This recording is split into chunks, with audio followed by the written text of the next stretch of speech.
नमस्कार दोस्तों, स्वागत है आपका हमारे YouTube चैनल शिवम एस्ट्रोलॉजी पर। दोस्तों, आज हम इस वीडियो में जानने वाले हैं एस्ट्रो टिप्स। क्या खंडित शिवलिंग की पूजा करना ठीक है? आइए जानते हैं ज्योतिष शास्त्र की राय के बारे में। घर में शिवलिंग की पूजा करना विशेष रूप से फलदायी माना जाता है, लेकिन यदि शिवलिंग खंडित हो जाए तो उसका क्या करना चाहिए?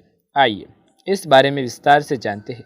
आपने अक्सर लोगों के मुंह से कहते हुए सुना होगा कि यदि घर में रखी मूर्ति खंडित हो जाए तो उसकी पूजा न करें। यही नहीं, मान्यता ये भी है कि वास्तु और ज्योतिष दोनों के लिहाज से खंडित या टूटी हुई किसी भी चीज़ को घर में रखना शुभ नहीं माना जाता। वही जब मूर्तियों के पूजन की बात आती है, तब ज्योतिष में हमेशा ऐसी मूर्तियों के पूजन की सलाह दी जाती है तो कहीं से भी टूटी फूटी न हो। लेकिन जब बात आती है शिवलिंग के खंडित होने की, तब भी क्या ये नियम सही लागू होता है? ऐसा माना जाता है कि घर में शिवलिंग रखने के कुछ विशेष नियम हैं और उनका पालन भी ज़रूरी है। यदि आप शिवलिंग की नियमित श्रद्धा से पूजा करते हैं तो उन्हें जल अर्पित करते हैं तो आपके घर में खुशहाली आती है। वहीं अगर आपके घर में रखा हुआ शिवलिंग कभी टूट जाए तो उसका क्या करना चाहिए? यह प्रश्न आपके मन में बार बार घूम रहा होगा, क्योंकि मेरे घर में सालों से रखा हुआ शिवलिंग अचानक से टूट गया, तो अब मैं क्या करूं? क्या शिवलिंग का टूटना किसी बात का संकेत देता है?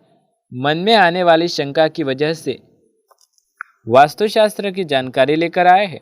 क्या घर में शिवलिंग रखने टूटने का कोई अशुभ संकेत हो सकता है?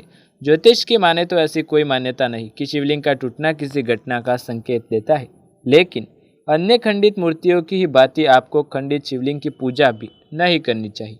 ऐसी मान्यता है कि खंडित शिवलिंग की पूजा से शिव पूजन का पूर्ण फल प्राप्त नहीं होता। क्या खंडित शिवलिंग की पूजा करनी चाहिए? ज्योतिष में ऐसा माना जाता है कि खंडित शिवलिंग की तब तक पूजा करें जब तक कि आपके उसके स्थान पर नया शिवलिंग न ले आए।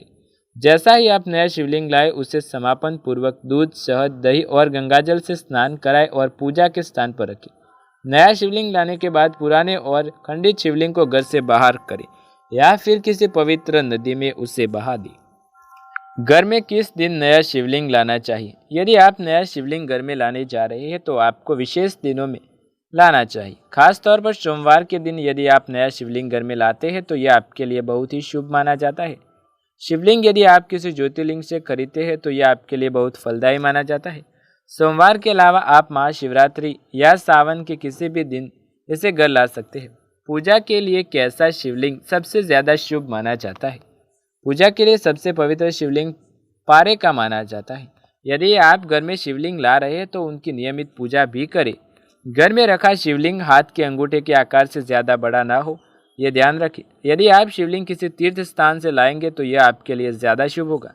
इस प्रकार यदि आप खंडित शिवलिंग का विसर्जन और शिवलिंग का पूजन ज्योतिष के नियमों से करते हैं तो आपको अपने जीवन में सदैव खुशहाली देखने को मिलेगी और भगवान शंकर आप पर प्रसन्न रहेंगे। वीडियो पसंद आए हो तो लाइक, शेयर, कमेंट कर दें। चैनल पर नए हैं तो सब्सक्राइब करके बेल आइकन जरूर दबाएं। ऐसे ही नए वीडियो देखने के लिए हमारे साथ जुड़े रहे। मिलते हैं अगले वीडियो में, तब तक के लिए आपका धन्यवाद।